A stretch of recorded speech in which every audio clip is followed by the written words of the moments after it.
Coming up on this edition of Bearkat Student Media News, campus parking once again has students talking. Hear their thoughts about the hours and the mobile app. Also, a group of SHSU students headed down to South Padre Island for spring break. But it's not for the reason you might think. They weren't there to party.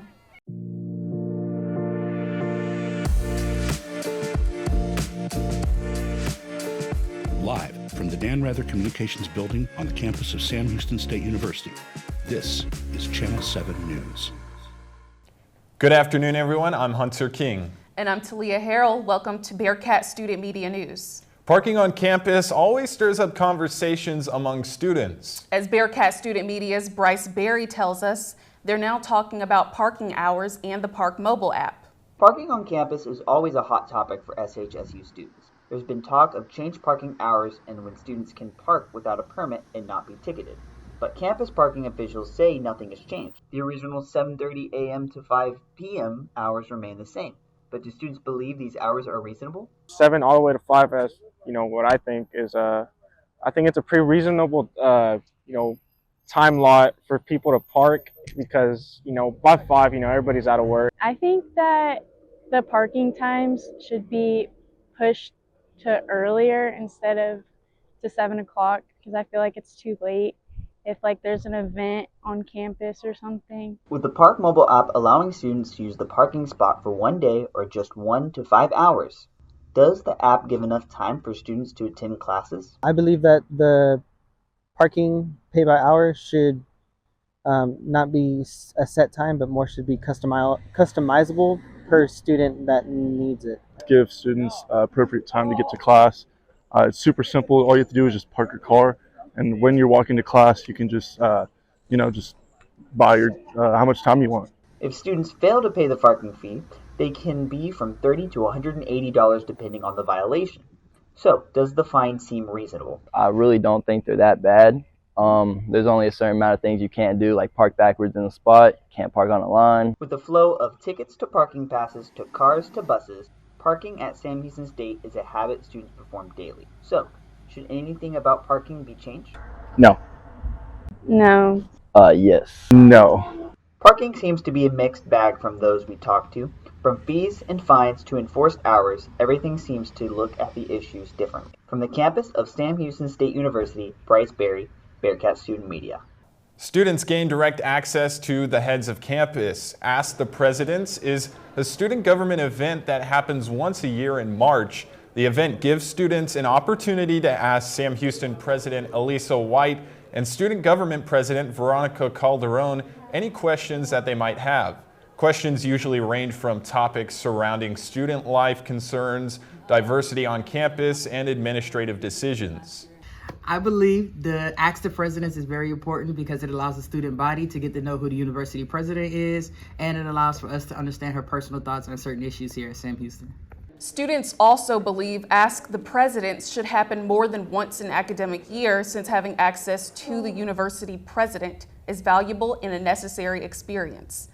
More than 60 Baptist student ministry students from Sam Houston State geared up a couple Saturdays ago and headed to South Padre Island for a week, not to party, but to serve the community. They call themselves beach reachers. And how do they reach the beach? By giving free pancakes outside of bars and in a church parking lot. Also by volunteering at beach sports competitions to keep things running and by giving out free van rides. The vans are decorated to show the Islanders they're with Beach Reach. They also have a baptism service every year at the end of the week. Not just for the beach reachers, but for the spring breakers too. I want to give a big shout out to Beach Reach. They have helped us very much, volunteering to help us set up and really make this event what it is and what it needs to be. By the end of the week, Beach Reach gave more than 16,000 free rides. They also served more than 15,000 pancakes and 79 people were baptized. The state is cracking down on alcohol sales to minors this month. Agents from the Texas Alcoholic Beverage Commission have been in liquor stores and bars as well as other venues that sell alcohol looking to find violators of the law. Spring break falls in March and it's a time that many underage students might engage in unlawful drinking. The The agency also hopes to educate retailers on the best practices designed to prevent the sale of booze to minors. They say the ultimate goal is not to penalize retailers, but instead to create awareness and promote safety. It's time to spring forward as we dive into the ongoing debate surrounding daylight saving time as senators push to make the time change permanent. Bearkat Student Media's Kayla Ols took to the campus to hear how students feel about the twice-yearly changing of clocks. In 1966, the Uniform Time Act was established, initiating the same rules for when daylight saving time starts and ends across the U.S. But not all states chose to observe changing the clock, which has led to debates on its relevance. So I feel like daylight savings has affected my schedule by kind of like affecting my sense of time. Honestly, I really like the change of pace. It's a lot better, and it feels like the days are longer. Going crazy right now, so I'm going to bed a little bit later and waking up earlier, losing a little bit of sleep over that. But yeah, it's kind of a cliche that like the time change like messes you up, but it has definitely messed me up just a little bit. Senators Ed Markey and Marco Rubio are making a renewed push in Congress to make daylight savings time permanent, with the goal of stopping the semi-annual clock change.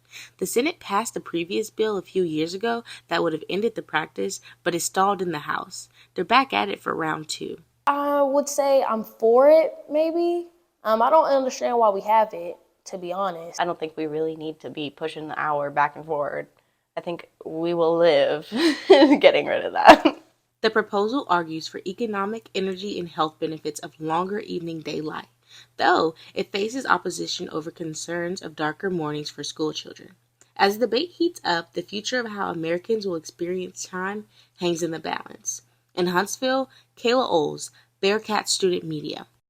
Coming up, several from the Huntsville community took a stroll recently. They made their way to a famous gravesite celebrating the birthday of the city's most famous resident. When I was in foster care, I never knew when I would have to move, so I always had my suitcase ready to go. Then one day, I was adopted. My new parents opened their hearts and home to me. My parents cook my favorite breakfast for me every morning. My parents take me on trips. I don't remember how it started. Go to that. Our back and forth. It always came back.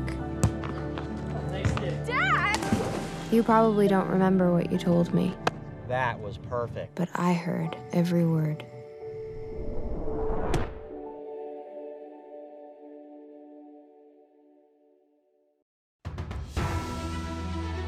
You're watching Bearkat Student Media News, a production of the Mass Communications Department at Sam Houston State University, only right here on Channel 7. Our university's namesake left an indelible impact on Texas history, which is why we honor Sam Houston's birthday every March 2nd. Students, alumni, and lovers of history gathered at SHSU for the 45th annual March to the Grave. The procession honors Sam Houston's legacy as a general and a statesman. At the site of Houston's grave, Huntsville leaders and descendants of Houston laid wreaths and encouraged Texans to embody his virtues. Sam Houston, above all, left a legacy of honor and of holding others up to that same standard of honor. Sam was known for really not letting stuff fall by the wayside. As General of the Texas Army who won independence from Mexico, it seems pretty fitting that Sam Houston's birthday coincides with Texas Independence Day. EA Sports College Football 25 will hit stores soon, and Sam Houston State football players, as well as other college players, have a chance to be featured in the game. Bearkat Student Media's Jocelyn Austin tells us more. EA Sports College Football is making a return with its 21st edition. However, this is more than just a game. It's a payday for many. The game will feature 134 FBS college football teams, and each player from those schools have a chance to be a part of the game. If they opt in, they will receive $600 as well as a copy of the game, valued at $70. So far, more than 10,000 players from across the country have opted in. SHSU is one of the colleges featured in the game. I'm Simeon Evans. I play receiver for Sam Houston State. Started playing football around the age of 4 years old.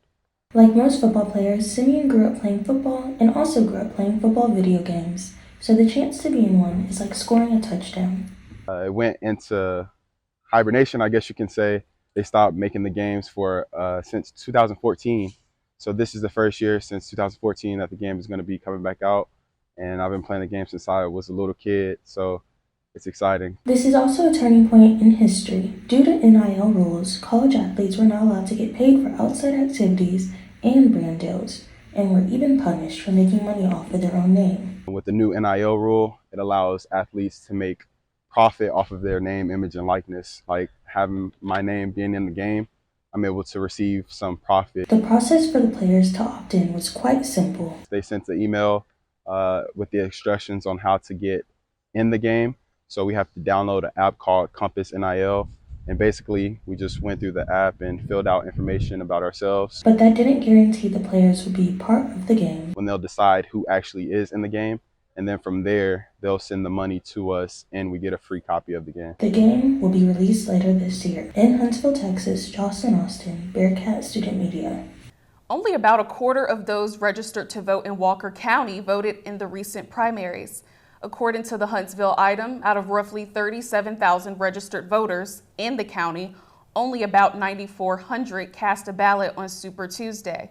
8,300 of those registered are Republicans, while about 1,000 were Democrats. In the race for the GOP presidential nominee, 81% of Walker County Republicans voted for Donald Trump, while a little under 14% voted for Nikki Haley, who had since dropped out of the race. 87% of registered Democrats in the county voted for Joe Biden. Still ahead, an annual festival took over the streets of downtown Huntsville. See what the event featured and what was on tap. And it'll be a mixed bag weather-wise over the next week or so. I'm forecaster Jocelyn Austin, and I'll have your full weather picture after the break. The proud son of hardworking immigrant parents, Eric Rodas chose to serve his country. A father, a soldier, and now a college graduate. He proved that circumstances have nothing to do with your outcome. Since 1879, we've been helping students like Eric determine their future. Sam Houston State University, a great name in education. The black truck? Hey, Christina from accounting. Yeah, hi. Hey, I used to date a girl named Christina. Oh, really? Yeah, and then she dumped me for my best friend. You want to see some photos of them that I took? I don't. I thought we talked about this, buddy. Buzz and overshared again? Yeah. Yeah. I'm gonna call a car. That's a smart idea. So yeah, I know, that's why I did it. Hey, you're gonna get back to the top of the mountain. Does that mean I'm gonna get back with Christina? No. Oh. No. Good afternoon, Huntsville and Sam Houston State University students. I'm Jocelyn Austin with your local forecast. It's currently 69 degrees in Huntsville with cloudy skies throughout the day. The humidity is at 49%, winds at 7 miles an hour, and the feels like temperature at 69. Around the region, we have Centerville is at 70 degrees, College Station is a bit cooler at 68, Groveton is now at 70, Livingston checks in at 71, and Conroe is down to 68, and finally Hardin checks in at 70. Statewide, El Paso is seeing a temperature of 70 degrees with cloudy skies. In Lubbock, 74, while Dallas checks in at 72 degrees. San Antonio decided to chill a little bit at 63 degrees, and Brownsville is warmer at 75. Around the nation, it's a chilly 55 degrees in New York, 39 in Chicago, a warm 77 down in Miami, and Denver checks in at 61 degrees. Lastly, LA is a mild 72. For tomorrow, we'll wake up to a temperature of 59 degrees, and Huntsville sunrise will be at 7:23 a.m. with rain, winds from the east-southeast at 5 miles an hour, humidity will be at 90%. The 5-day forecast for Huntsville. Tomorrow, the high is 64 with a low of 57. Friday has a high of 71 with a low of 53 and a 24% chance of rain. Saturday, a high of 75. Sunday, 74 and cloudy. And Monday brings thunderstorms with a high of 71 with a low of 51. That's it from the Bearkat Student Media Weather Center. I'm Jocelyn Austin. Have a great rest of your week. Well, thank you very much, Jocelyn. The spring season is not the only thing we look forward to in March, but we also celebrate Women's History Month. Right across from Highway 75 from the university, The Sam Houston Memorial Museum exhibits Ladies of Influence, celebrating Women's History Month. This exhibit shows a number of women who influenced Sam Houston during his lifetime. As he states, it's the women that makes the hero. The goal is to show these women's accomplishments and what it meant to Sam Houston. This display will be available to all throughout March. Students can enter for free with their Bearkat One card. The Diamonds saw plenty of action the last few days as both the men's baseball team and the women's softball team took to the field. And Sam Houston State's men's basketball coach pulled down a prestigious award in his first year leading the team. I'm Bearkat Student Media sportscaster Jalen Phillips, and I'll have all your action on and off the field coming up after the break. Hey Bearcats, take your membership on the go by downloading the Sam Houston State University Alumni Cat app today. Not a member yet? Join the Sam Houston Alumni Association or renew in seconds to enjoy exclusive national benefits on dining, entertainment, and much more. Now that you're in, take some time to explore your exclusive member benefits. Read the latest edition of Heritage Magazine or find an alumni event near you. Click on our travel tile to sign up and explore the globe with our traveling Bearcats, or stay connected to alumni in your area as you take your membership everywhere. Come hang out with the Alumni Association as we tailgate some of the biggest games of the year by showing your alumni member card that is now in the palm of your hand. Download the SHSU Alumni Cat app today in the iTunes or Google Play Store, or visit shsu.edu/cat app. Eat 'em up, Cats! As a boy, Lorenzo Baez's playground was the streets. When his grandfather suffered a heart attack, one nurse's act of kindness changed his life. Today, he is the first in his family to graduate college, and he's not done yet. He's on his way to becoming a doctor. Since 1879, we've been helping students like Lorenzo defy the odds. Sam Houston State University, a great name in education. Good afternoon, everyone. I'm Jalen Phillips with your Bearkat Student Media Sports. Sam Houston men's baseball team headed to Las Cruces over the weekend and almost pulled out the broom. They lost to New Mexico State on Sunday after winning both Friday and Saturday. The Bearcats scored 6 times in the final 3 innings, but the Aggies had the last save with a home run at Askew Field in the bottom of the 9th to win it. Entering the 8th inning down 5-2, the Cats scored 4 unanswered runs in the next 2 frames to take a 6-5 lead, heading into the bottom of the 9th. But New Mexico State would score twice, the last on a solo homer with 2 out, and they would eke out the win. Sam Houston falls to 13-7 and 2-1 in Conference USA. On the women's side, into the softball diamond we go. The Lady Bearcats on the road in Beaumont to take on Lamar. Sam Houston down 3-2 in the 7th inning, trying to scratch across the tying run, but failing to do so, falling short to the Big Red at the LU softball complex. The Cats put 2 runs on the board in the top of the 5th to tie the game at 2. Aggressive base running and an RBI single in the inning led to the tie, but Lamar pulled through with a run in the bottom of the 6th for a home win. That's 4 losses in a row for the Lady Bearcats. Sam Houston falls to 11-17 on the year. They face Liberty in a 3-game set this weekend here in Huntsville. In his first year on the job, men's head basketball coach Chris Mudge pulled down the award all coaches covet. Mudge was recently named Conference USA Coach of the Year. Mudge led the Bearcats to a 20-win season. In fact, the Cats went 22-12. Sam Houston State won the regular season Conference USA title, going 13-3 before heading into the conference tournament as the #1 seed. This was the team's first year in Conference USA. Unfortunately, they lost in the semifinals to UTEP 65-63, thus ending their season. A lot of excitement on the field in the coming weeks. I'm Jalen Phillips, and that's a wrap on sports. Well, thank you, Jalen, and congratulations to Coach Mudge. Yeah, that's quite a way to start your first season as head coach, Yeah, so congrats to him. Mm-hmm. Well, crawfish, beer, and live music. Who says no to that? Last weekend, the 3rd annual Prison City Festival was held in downtown Huntsville on University Avenue. Despite overcast conditions, the incentives seemed too good to be true for local residents to pass on. The festival included a crawfish trailer that provided attendees the mud bugs. Beer was also on tap, including Bearkat Blonde. The event also featured a street vendor area where many unique items were on sale. And if that was not enough, live music was performed in the background throughout the event. Well, that'll do it for us this week at Bearkat Student Media News. Once again, I'm Hunter King. And I'm Talia Harrell. Thanks for watching. We'll see you back here in 2 weeks.